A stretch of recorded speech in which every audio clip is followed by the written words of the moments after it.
Hello, everyone. I'm not preaching this week, so I thought it would be a good time to make a little video and check in.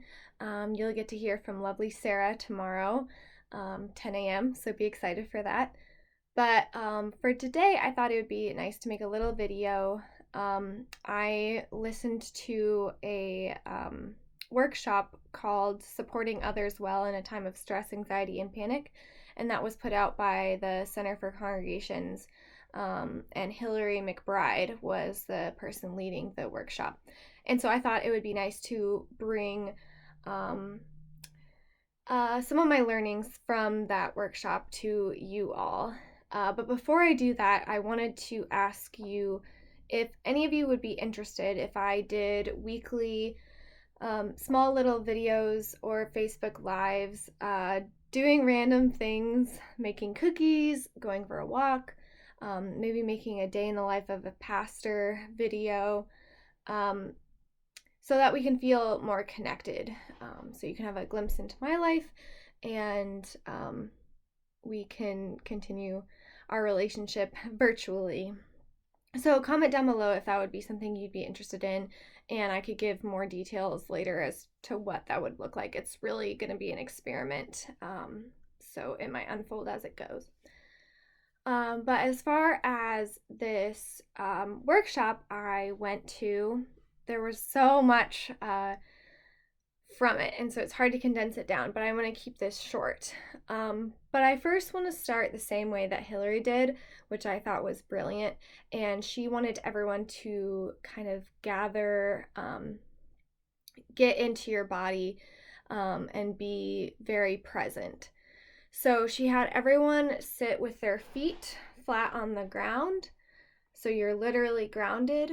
You can feel supported by the earth, and take a couple deep breaths. Press into your toes and your heels, and be here now. So now that we've had a second to gather in, I want to get into some of the material she presented. She started off by saying that normally we think of stress as something that is bad, but ultimately she argued our stress response is good. What is bad or harmful is when we stress out about being stressed. That's worse than actual stress. So if we start to feel our stress response and then we have thoughts like, why am I stressed, or anxiety about your anxiety, that is ultimately worse than the stress response itself. She says stress is only bad for us when it goes unaddressed for too long, or when we perceive it as bad. She instead challenged us to shift our mindset to think of stress as our body's way of helping us tackle new challenges. It gives us the boost we need to make a change, to get something finished that we need to escape something that we need to. She asked us, can we be gentle with ourselves when we feel things? Can we tell ourselves and others, of course you're feeling stressed out. Of course you are anxious and fearful of everything that is going on right now, because this is a hard time. None of us have done this before. So of course you are feeling all sorts of big feels. Or maybe some of you are numbing out. But it makes sense that your body is reacting strongly to this quarantine, to this time of uncertainty. She says that stress is good and helpful, but we have to complete the stress cycle. We need to get the stress out of our bodies, and move us through this. So I have heard anxiety explained as that really it's a survival technique. Say you are a caveman or cavewoman, and the part of your brain that tells this kind of ancient being to run away from a lion or a tiger or whatever stressor it is, that part still exists in our mind. But instead of daily tackling lions or tigers, it's projects due, it's kids running around screaming.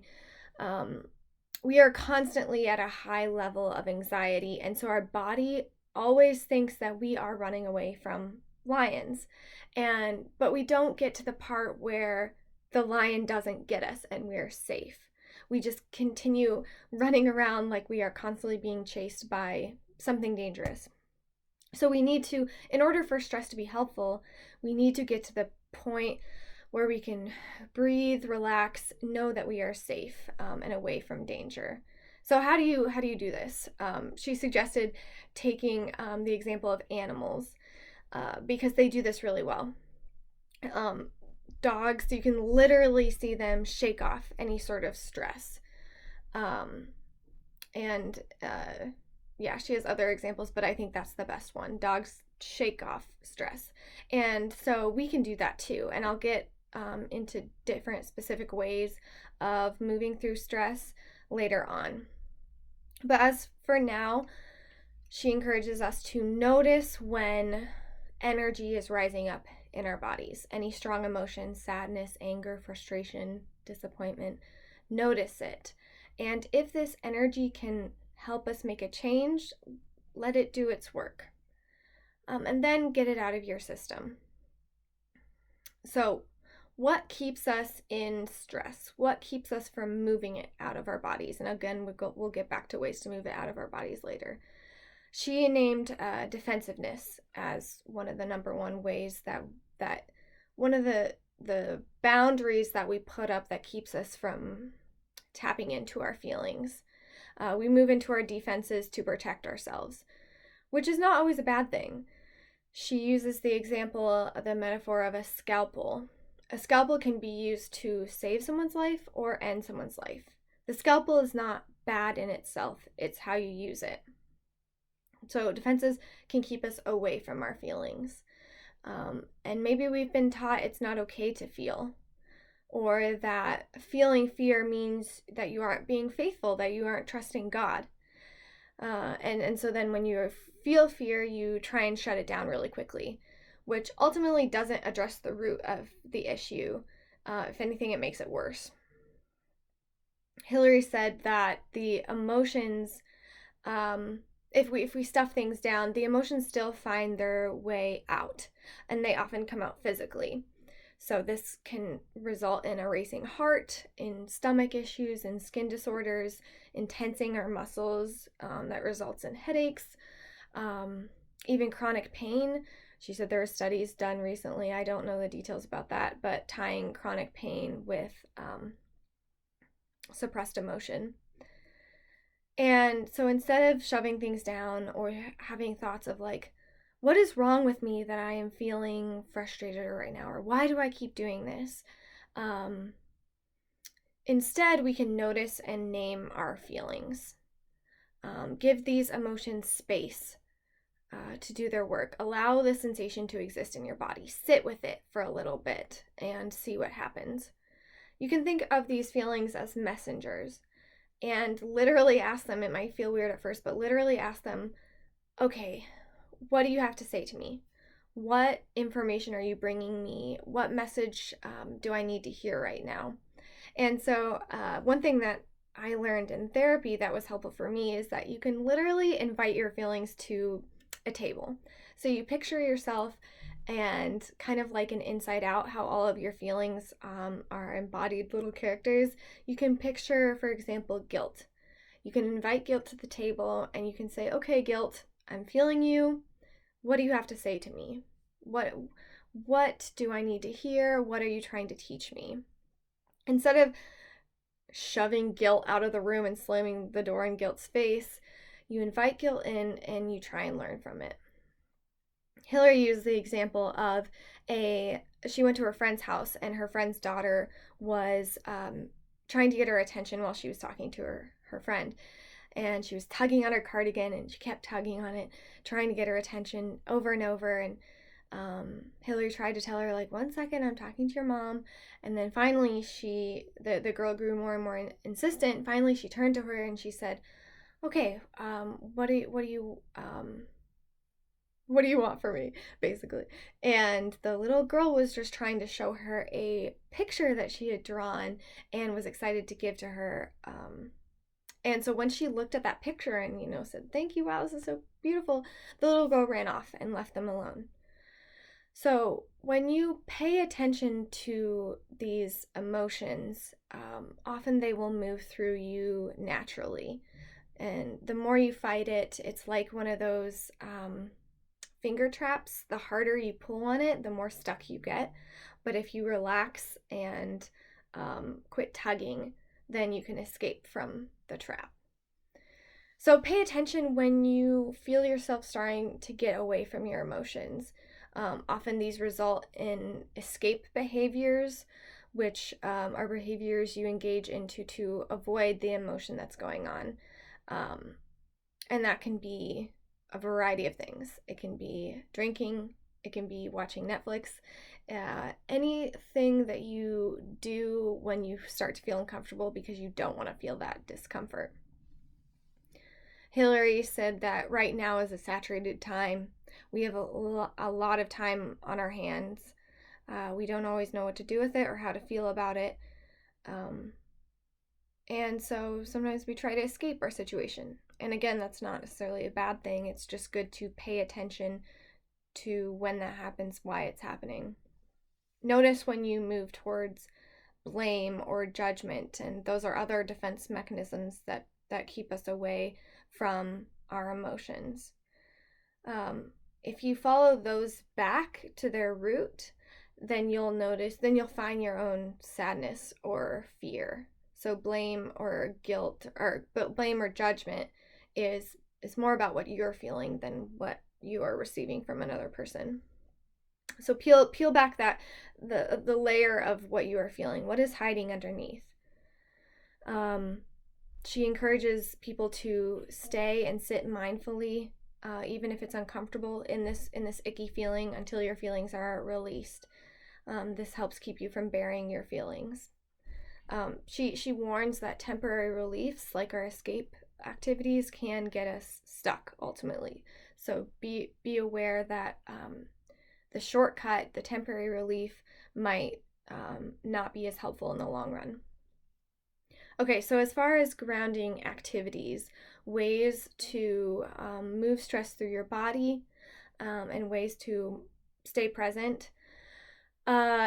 She said that any bilateral movement, so any left or right movement, helps move the stress out of your body. So jumping jacks, leg flutters, walking, that kind of tricks your brain into thinking, okay, we are safe, we are getting away from this danger, and we can rest because we are safe.